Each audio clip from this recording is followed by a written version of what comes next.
What's up, everybody? I know the video that I made about Latinos for Trump is kind of getting some traction. Um, and with everyone, with everybody, I wanted to make a video about black people for Trump.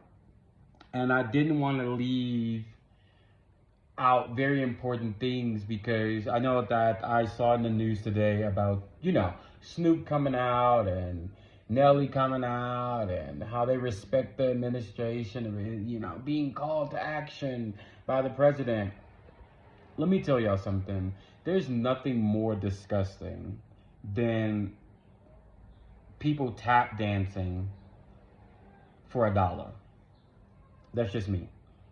There's nothing. It's the most uncultured, and I'm talking about.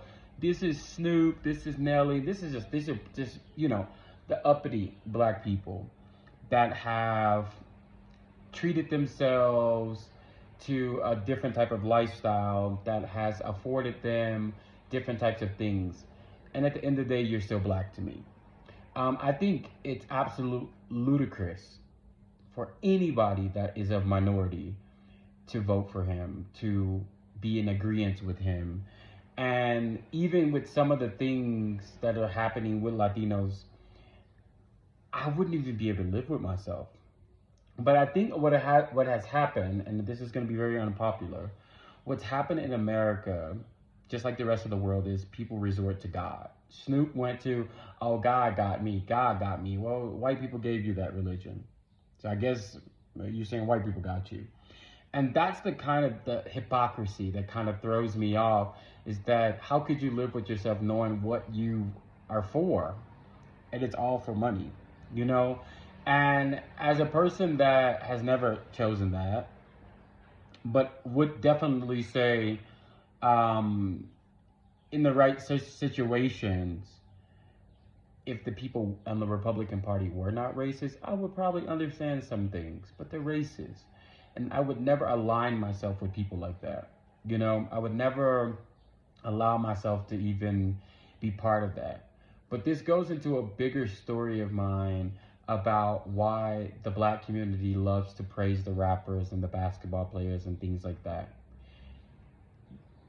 All the offense, because I was going to say no offense to people, but all of the offense. I don't give two fucks about a rapper, a basketball player, an athlete.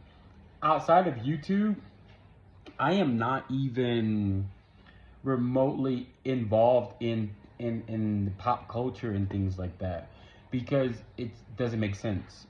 I've never seen or understood why I would, as a person, idolize anybody. Let me just keep it real. There's no reason that I would ever idolize anybody. And when I see these things happening, I don't give a fuck what Snoop did. I don't give a fuck what Nelly did. But I think the impact of knowing that people follow you guys is what actually is more disgusting about the whole situation. But am I surprised? No, I'm not surprised.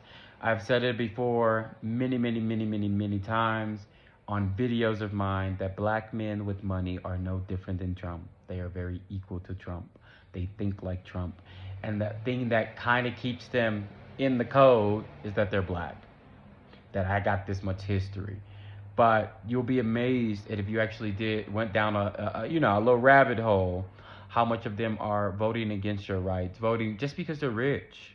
Just because they're rich. So I think it's time for us to stop idolizing these people. I don't care how much money they got. And I think that's the thing. It's like, oh, we look up to you because you have so much money. Nobody's going to have this smoke for Snoop and Nelly the way that they have that smoke for Chrisette Michele. Which again goes to show the most disrespected person in America is a black woman. Because Snoop can, oh, it's cool, Snoop, it's cool, Snoop.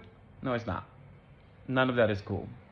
And just like I went in on the Latinos and I told them that they had some issues, black people, y'all really have some issues. We got some issues with superiority to white people. And I thought that was like a London, English, British type thing where they would like submit to the white people. there's still some black people in America that submit to white people, that are okay with Trump, that are simply just okay with his antics, to how he's doing things. And I must tell y'all, this is why I'm not even remotely close to ever wanting to go back to that country. Because it would take you to get outside and see the mindset of other people, to see like, oh wow, we are so fucking behind.